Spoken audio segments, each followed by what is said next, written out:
Hey guys, hope you're all doing well.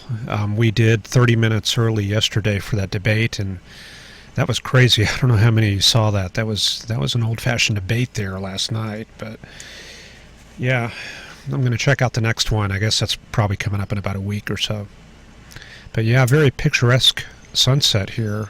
This is what it looked like just a few minutes ago outside, and lots of colors here. So where's all this coming from? We've got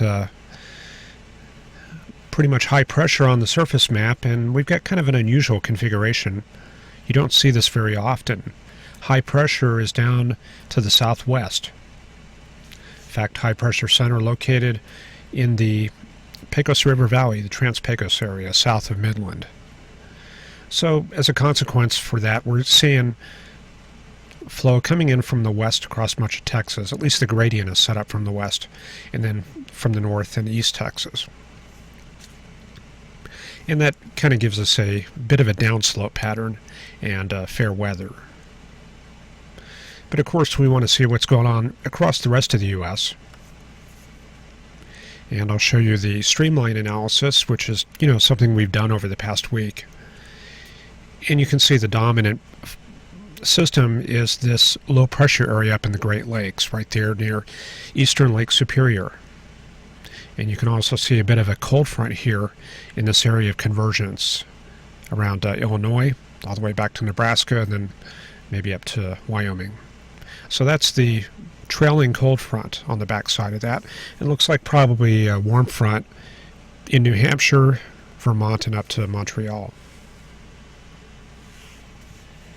What else do we have going on? We've got a bit of a flow of polar air from the south. So we've got cool air coming down from Canada.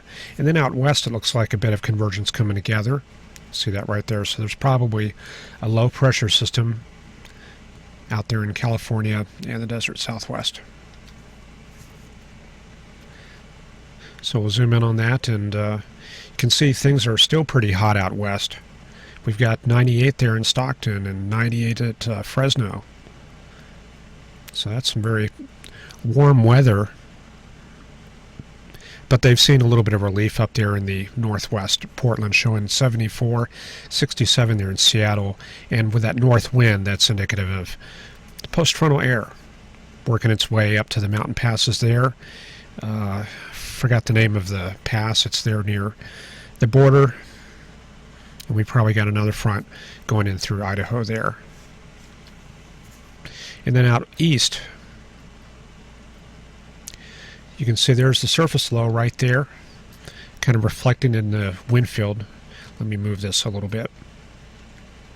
So you see that where the wind flow is coming together, that's the low pressure area right here, just right on the eastern Lake Superior. However, it's cut off from the main source of warm air, which is all the way down in Virginia and maybe up to New Jersey. So this is an occluded system back here, and the main barotropic area is out over Pennsylvania and New York, but kind of a very weak system. So let's head to the charts. Oh yeah, drought monitor. It seems like nothing has changed over the past year, especially down there in California. Just continued drought. And so that with the 97-degree temperatures, it's kind of a rough start to fall down there. But for the models today, I'm going to show you the GEM models. And this is from Earl's website here at wxcaster.com. And they give us the full run from 0 to 144 hours here. So let me see if I can loop that. That'll save us some time of clicking charts. Okay. Yeah, this just might work. So let me run this back to the current panel. That's the 48-hour right there. Then I'll run this up another 6 hours, 12 hours to bring it up to 0Z. Okay, so we don't have the 0Z model data in because, that takes a few hours to run. That's not going to be ready till about 11 or 12 tonight. So we're using this morning's run. And there you see the big occluded low over the Great Lakes. And one thing that we want to pay attention to here is the thickness. That's these red dashed lines right here.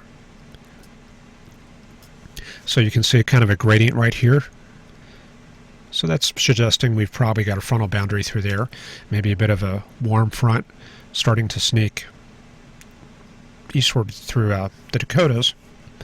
And then on the east side, we can definitely see how this system in the Great Lakes is occluded, because we don't have any thickness boundaries passing through it. They're focused around that low pressure area. So that's what tells us we have an occluded low there, a barotropic system. That's a cold core low. And then the main baroclinic area is out along the east coast where we do have gradients. See, there's a 576. Is that 576? Can't really read that. There's another one here, another one here. So this is the main baroclinic zone out around the New York City down to Washington area. So I might put a frontal boundary maybe like that. And then it looks like another warm front right here off Nova Scotia. And then that would come back to that surface low as a warm front, or as an occluded front. So that's kind of the thermal structure of that system out east. So you should be able to take those principles and use that on any of these charts that you see. So what's your picture going to look like over the next week? So let's advance this forward. Looks like here we do have a little bit of baroclinicity on this low coming out of Illinois. Is that the Great Lakes system? I'm not sure. Yeah, it kind of looks like it is. Maybe it looks like it regenerates a little bit of... Oh yeah, see here, there's another low starting to form right here in southern Illinois. And it looks like it picks up that Great Lakes system on the back side. So this is the main... This is like an Alberta clipper right here, diving in through Memphis and St. Louis on Wednesday morning. And then by, let's see, Thursday, getting into Thursday, we've got a new system in the Washington, D.C. area. There's the surface front right here. So that's going to be a new system. You can see precipitation painted out here over eastern Pennsylvania. Looks like another round of rain there. So move that forward. Looks like another system wrapping around there. Another cold core low back in Indiana and Illinois for Friday. And then we're all the way to Sunday. We're up to 120 hours. And then 144 hours. This is as far as this model goes here. So it looks like we have a stagnating low in the New York City to, or actually New York to Pennsylvania area. And you can see off the bottom edge, it looks like a hurricane coming in. I'll show you that on the GFS. That's that Invest, I think 97L there, coming in from the Caribbean. Then we have a new polar system coming in through Alberta. So you see that right there. That's a new cold front coming in. And that's got a pretty good push of cold air back behind it. And the other thing that's going to dominate things in the central U.S. is going to be this ridging. I don't know if you can really make that out, but there's kind of a bit of ridging in here, and that's going to continue driving cool, mild air southward all the way down to Texas. So we're going to have some very cool mornings down here through around Friday or Saturday. So let's check out the GFS. Yeah, GFS there. And you can see down here, there's that tropical storm coming together. Looks very similar to the pattern we had on the charts yesterday. And that goes into the Caribbean still. So it looks like we're kind of closing in on that as a potential solution. Caribbean's going to be active over the weekend. And this is where the models really diverge.